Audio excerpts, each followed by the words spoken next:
Who's making noise? Today we are talking linebackers, and we're going to the Bay, baby. We talking no other than my guy, Jojo Luna from Pittsburg High School in Pittsburg, California.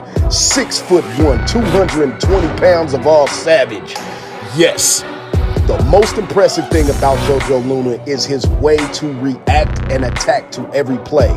He has great field vision, so he reads the play, and when he reacts, he attacks. Very aggressive tackler, high intensity type of play. This 2020 prospect is serious. I want you guys to pay attention. He will rise through the ranks fairly fast. It's his defense for 2019, and he's ready to go. Take a look at Jojo Luna.